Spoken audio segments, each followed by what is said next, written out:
Hello everyone, আসসালামু আলাইকুম। আপনারা সবাই কেমন আছেন? আশা করছি আল্লাহর অশেষ সেবায় আপনারা সবাই সুস্থ আছেন, ভালো আছেন। তো আজকে আবার চলে এলাম আপনাদের জন্য ফ্রাইড রাইস স্পেশাল একটা ব্লগ নিয়ে। তো এই তো সকালে উঠে আপনাদের ভাই বাজারে গিয়েছিল, এখানে যে টাটকা সব মাছ নিয়ে আসছে। মানে তেলাপিয়া মাছটা একদম তাজা ছিল, পাঙ্গাস মাছটা নর ছিল। তো এখানে যে দুইটা দেশি মুরগি নিয়ে আসছে আর ওই মাছগুলো নিয়ে আসছে। তো আমি এখন এগুলো আমাদের সারা মাসের বাজার, তো এখন আমি এগুলো কেটে রেখে দিব। রাখার পরে আমি আবার দুপুরের জন্য রান্না করতে হবে। তো এই তো মাছগুলো কাটা হয়ে গেছে আর এই যে ধুয়েও নিয়েছি, আর রান্না করার সময় ভালোভাবে ধুয়ে নিব। আর এখানে মুরগিটাও কেটে আমি টুকরা টুকরা করে রেখে দিয়েছি এবং সারা মাসের সাথে এগুলো রান্না করে খাওয়া লাগবে। তো এই তো দুপুরে রান্নার জন্য চলে আসছি।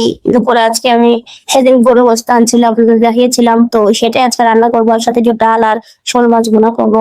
তো এই তো ডালটা সিদ্ধ হয়ে গিয়েছে, এখানে লবণ আর হলুদ দিয়ে দিয়েছি। এখন এই যে ডালটা বাগার দিয়ে দিব, তারপর আবার গরু গোস্তটা হাতে মাখিয়ে রান্না করবো। তো এই তো ডালটা বাগার দেওয়া হয়ে গেছে। আর এখানে এবারে যে শোল মাছটা রান্না করার জন্য এখন মাছটাও ভেজে নিব। তো মাছটা ভাজা হয়ে গেলে আবার আবার এই আরেক চুলাতে আমি গরু গোস্তটা আরে বসিয়ে দিব। তো শুক্রবারে এমনি তাড়াহুড়া থাকে, আপনাদের নামাজে যায়, নামাজ থেকে আসে আবার খাবার দেওয়া লাগে, সেই জন্য এখন তাড়াহুড়া করছি। তো এই তো এই দুই চুলা একবার রান্না করে নিচ্ছি। ওখানে মাছটা বসিয়ে দিয়ে এখানে মাংসটা আটটা মাখিয়ে নিচ্ছি। তো আমি এখানে পরে মতো সব ধরনের মশলা দিয়ে দিচ্ছি। এখানে আদা রসুন বাটা দিয়ে দিচ্ছি, ধনিয়া গুঁড়া, মরিচের গুঁড়া, হলুদের গুঁড়া, লবণ, গরু মাংসের মশলা, এইসব সাধারণ মশলা দিয়ে আমি যেভাবে রান্না করে আপনাদের সেটাই শেয়ার করছি। আশা করছি আপনাদের যে ভালো লাগবে। তো এই তো সবকিছু মশলা এখন দিয়ে দিয়েছি, এখন এটা কি হাতে মাখিয়ে রান্না করবো। তেল টানোর পরে দিয়েছি, তেলাতে বসানোর পরে দিয়ে দিয়েছিলাম।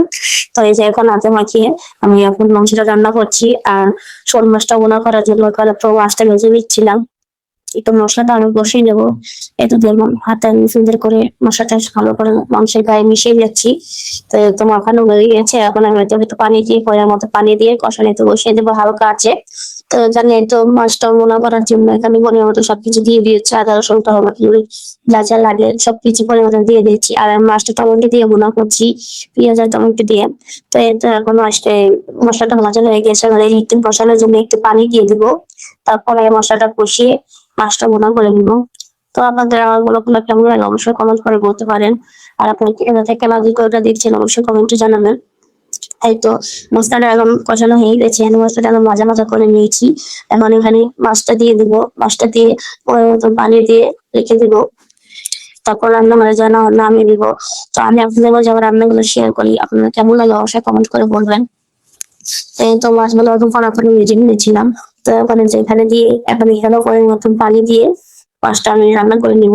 আর আরেক চুলাতে কোনো বস্তু বসিয়ে দিয়েছি, আপনারা দেখছেন। তো এই তো এখন মাছের মধ্যে পরিমাণ মতন পানি দিয়ে দিচ্ছি, দিয়ে এখন মিশিয়ে দিব। তো আমার সাথে কোনো ভুল ত্রুটি হয়ে থাকলে অবশ্যই ক্ষমা দৃষ্টিতে দেখবেন।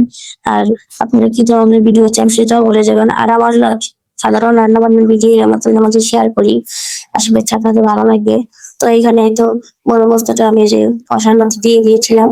তো এই যে হালকা মনে হচ্ছে এসেছে, এখানে ওখানে আমি তেল দিয়ে দিয়েছিলাম, দিয়ে এখন এটা দিয়ে রান্না হওয়া পর্যন্ত অপেক্ষা করবো। তো এই তো শোল মাছটাও আমাদের গুণা করা হয়ে গিয়েছে, এখন উপর থেকে ধনিয়া পাতা দিয়ে দিব।